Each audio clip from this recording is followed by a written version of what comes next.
बिस्मिल्लाहिर्रहमानिर्रहीम अस्सलाम वालेकुम। कैसे हैं आप सब लोग। मेरी दुआ है कि आप जहाँ कहीं पे भी हों अल्लाह ताला की हिफ्ज़ व अमान में हो। अल्लाह पाक आपको हर तरह की नागहानी आफात से बचा के रखें। आमीन सुमा आमीन।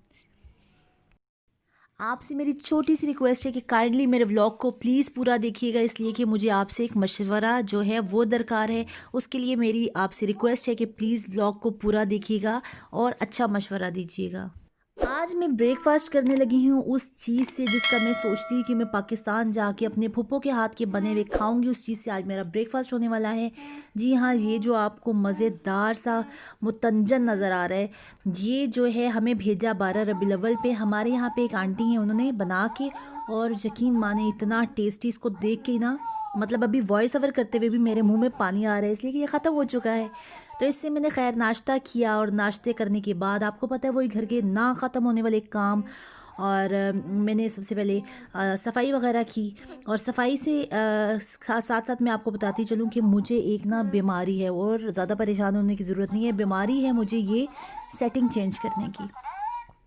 मतलब मैं घुमाती रहती हूँ, मतलब फर्नीचर अकेले ही घसीटती रहती हूँ। यहाँ पे आपको एक टिप दे दूँ कि जब भी आपको दिल करे सेटिंग चेंज करने का, तो आप ऐसे किया करें, मॉप लेके ना जगह को आगे से गीला कर लें, तो आप इजीली अकेले जो है ना वो सेटिंग चेंज कर लेंगे। मैंने भी ऐसे किया। ज़ईम और अलबत्ता मेरे साथ साथ खामखा थे, लेकिन अकेले मैंने जो है वो अपनी रूम की सेटिंग चेंज की। असल में सेटिंग मैंने इसलिए चेंज की कि आपको जैसे मेरे पिछले व्लॉग्स में पता होगा कि हमने घर चेंज करना था, वॉलपेपर लगा, ये सारा हुआ। मकसद ये था कि घर नीट एंड क्लीन करके हमने घर चेंज कर लेना है।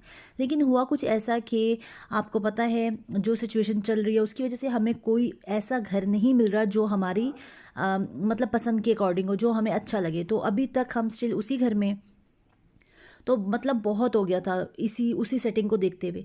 तो मैंने बेड को घसीट के जो दूसरी साइड पे किया। उसके करने की एक वजह ये भी थी कि बेड के ना तीनों साइड्स पे ना छोटी छोटी गलियां बनी हुई थी, और उससे क्या था कि कमरा, आपको पता है यहाँ पे ज़्यादा बड़े नहीं होते। उससे क्या था कि आपको सफाई करते हुए बहुत ज़्यादा प्रॉब्लम होती थी। और जब भी आप डिटेल वाली सफाई करते थे ना, आपको इतना ज़ख़ीरा मिलता था चीज़ों का बेड के नीचे से और साइडों से कि ना पूछें। इसलिए कि मेरी नमनो जो है वो चीज़ें गिरा देती है बेड के पीछे। और ख़ैर अब तो अल्लाह का शुक्र है कि अब इस तरह नहीं गिरा सकेगी चीज़ें। और यहाँ पे आप देखें, आपको कमरा भी शायद खुला खुला लग रहा हो। यहाँ पे एक मैं और बात आपको ये बताऊँ कि ये फ़र्नीचर मेरे इस कमरे के अकॉर्डिंग बिल्कुल नहीं लिया गया था। अब इसकी देखें आप, साइड पे भी अच्छी खासी जगह है चीज़ें रखने के लिए, दूसरी साइड पे भी था। उसको मैंने क्या किया कि ड्रेसिंग के साथ जहाँ पे फ़िलहाल निकाल के रखा है, यहाँ पे मैं बच्चों की बुक्स अब ज़्यादा होती जा रही हैं, तो ये एक ना आप कहीं छुपा हुआ कॉर्नर होगा, वहाँ पे मैं जो चीज़ चाहे मतलब रख लूँ। कोई चीज़ आप नहीं लेके आए हो, आप वहाँ पे रख दो।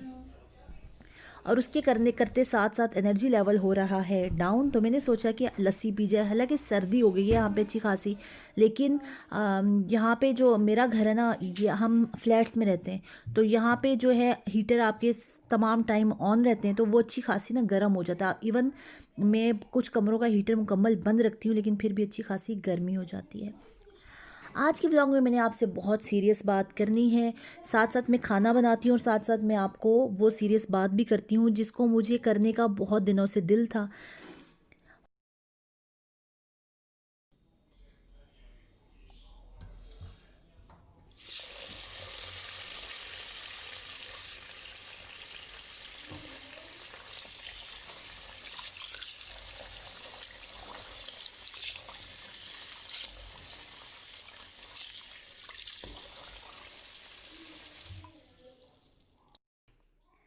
मुझे मारा गया, जी हाँ, मुझे मारा गया, बुरी तरह मारा गया। और मुझे मारने वाले कोई और नहीं बल्कि मेरे अपने थे।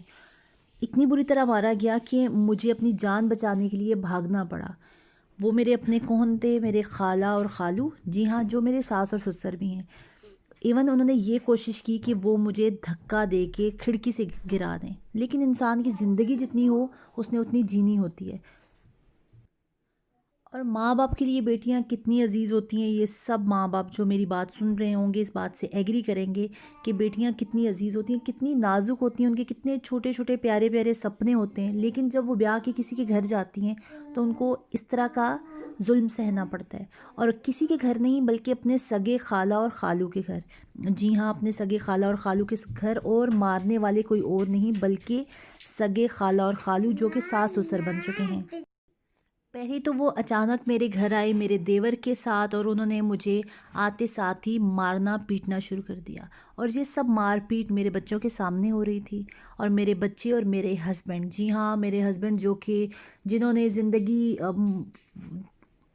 भर साथ निभाने के वादे किए थे, जीने मरने की कस्में खाई थी, हमारी लव मैरिज हुई थी, और सब कस्में धरी की धरी रह गई। और वो मेरा देवर, मेरी सास, मेरे ससुर मुझे बेदर्दी से मार रहे थे।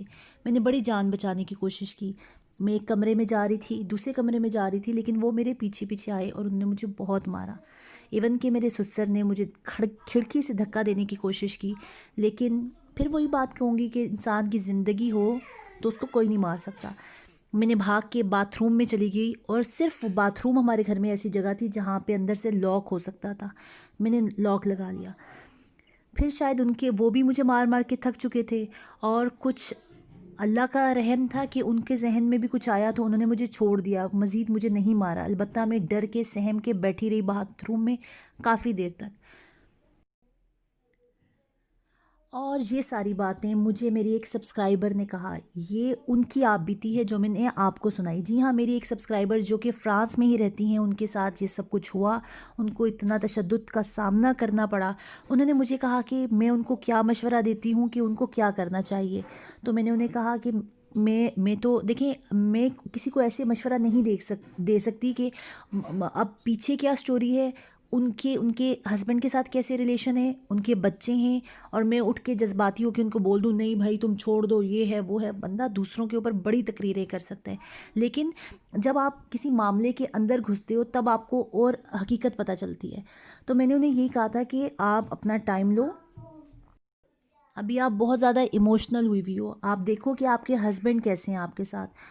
उस मारपीट पे उनके हस्बैंड ने उनको बिल्कुल नहीं मारा था, लेकिन वो खामोश तमाशाई बन के ना अपने माँ बाप को, अपनी बीवी को मारते हुए देख रहे थे, जो बड़े बड़े दावे करने वाले उनके हस्बैंड थे। खैर उनके अकॉर्डिंग उनके हस्बैंड अच्छे हैं उनके साथ, लेकिन माँ बाप के सामने वो नहीं बोल सके। और ये फिर वही बात आती है कि वो गई, उन्होंने जाके केस करवाया अपने इन लॉज के ख़िलाफ़, और अब यहाँ पे जो पुलिस करेगी वो करेगी। लेकिन वो अभी भी शशोपंच का शिकार हैं कि उनको क्या करना चाहिए, उनको क्या फ़ैसला करना चाहिए। तो मैंने उनको यही मशवरा दिया था कि अपने आप को टाइम दो, अभी सोचो, आपने सिर्फ अपना नहीं देखना, आपने अपने बच्चों का भी देखना है। इसलिए कि उनके अकॉर्डिंग उनके जो बच्चे हैं वो अपने बाबा से बहुत प्यार करते हैं, और उनके बाबा भी जो है अपने बच्चों का बहुत ख्याल रखते हैं।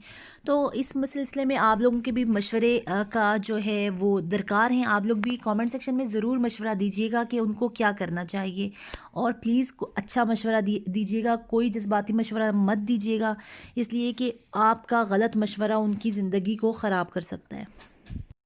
और यकीन मानिए जब उन्होंने मुझसे कांटेक्ट किया, उन्होंने मुझे सारी बात बताई, तो मैं इतनी परेशान रही, इतने दिन मैं सोचती रही कि मैं उनको क्या मशवरा दूँ, क्या मशवरा दूँ। मैं नहीं चाहती थी कि मेरे किसी गलत, पता है जब इंसान एकदम सुनता है ना बहुत जज्बाती हो जाता है, और फिर आप को समझ नहीं आती आप क्या मशवरा दो। तो खैर मेरी तो यही दुआ है, आप लोग भी दुआ करें, अल्लाह ताला हर बहन बेटी की जो किस्मत है वो अच्छी करे। अल्लाह पाक जो है वो, बेटियां तो सबकी एक जैसी होती हैं, मैं भी बेटी हूँ, आपकी भी बेटियां हैं, आप भी किसी की बेटी हैं, और मारने वाली आंटी भी जो थी वो भी किसी की बेटी थी, उनकी अपनी भी बेटियां होंगी। लेकिन इंसान भूल जाता है कि बस जब किसी के पास कोई इख्तियार आता है ना तो वो अपनी औकात भूल जाता है, ये बात होती है। और मेरी दुआ है कि मेरी उन सिस्टर की ज़िंदगी में अल्लाह ताला बहुत ज़्यादा आसानियाँ पैदा करे, अल्लाह पाक उनको बहुत खुशियाँ दें, और उनके तमाम जो मामलात हैं अब तक सेटल हो चुके होंगे इंशाल्लाह। और आप लोग भी उनके लिए बहुत सारी दुआ कीजिए कि अल्लाह ताला उनको बहुत हिम्मत दें और सही फ़ैसला करने की तौफीक दें। आमीन सुमा आमीन। और अल्लाह ताला आपके, आपकी बेटियों को और हर बेटी का जो है वो नसीब बहुत अच्छा करे। इस दुआ के साथ मैं अपने इस टॉपिक को ख़त्म करती हूँ। और जहाँ पे मेरा जो है डिनर वो तैयार हो चुके हैं। आज मैंने बनाए हैं जो होता है चने वाले चावल, और ये बहुत अच्छा बना है, यकीनन आपको देख के अच्छा लगा होगा। और चटनी मैं हमेशा बना के रखती हूँ, उस चटनी में मैंने दही मिला लिया और साथ मैंने सैलेड बना दिया, और अब हम ये खाएंगे। और आपसे मेरी रिक्वेस्ट है कि आप अपनी दुआओं में मुझे भी ज़रूर याद रखिएगा, मेरी फैमिली को, और बिलखसूस मेरे अब्बू की मग़फ़िरत के लिए बहुत सारी दुआ कीजिएगा। मिलेंगे इंशाल्लाह अगले व्लॉग में, तब तक के लिए इजाज़त दीजिए। अल्लाह हाफ़िज़।